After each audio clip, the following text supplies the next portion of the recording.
ঈদুল ফিতরের ওয়াজিব নামাজ 6 তাকবীরের সহিত কিবলামুখী হইয়া ইমামের পিছনে আদায় করে দিয়েছে আল্লাহু আকবার, হাত বাঁধবেন।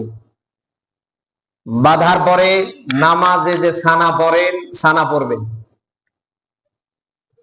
এরপরে অতিরিক্ত 3টা তাকবীর হবে। কয়টা তাকবীর বলেন?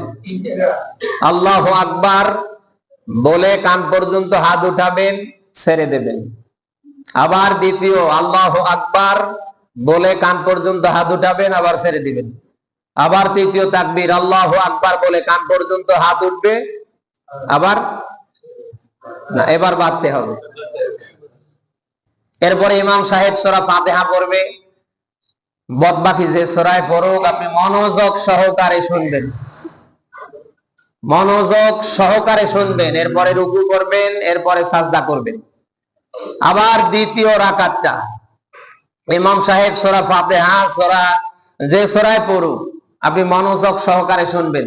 ঠিক রুকুতে যাওয়ার আগে অতিরিক্ত 3টা তাকবীর হবে। কয়টা তাকবীর? 3টাই কান পর্যন্ত উঠবে এবং আল্লাহু আকবার বলে কান পর্যন্ত হাত উঠাবেন, ছেড়ে দেবেন। আল্লাহু আকবার বলে আবারও কান পর্যন্ত হাত উঠাবেন, ছেড়ে দেবেন। আবারও আল্লাহু আকবার বলে কান পর্যন্ত হাত উঠাবেন, ছেড়ে দেবেন। ইমাম সাহেব চতুর্থ তাকবীর দেবে রুকুতে যাওয়ার জন্য। আপনি চতুর্থ তাকবীর শুনে রুকুতে যাবেন। খুব কঠিন হয়ে গেল। আমরা যেন ঈদুল ফিতরের নামাজ খুশু খুজুর সহিত আদায় করতে পারি। আল্লাহ তাআলা যেন আমাকে সহ সকলকে যেন তৌফিক দান করে।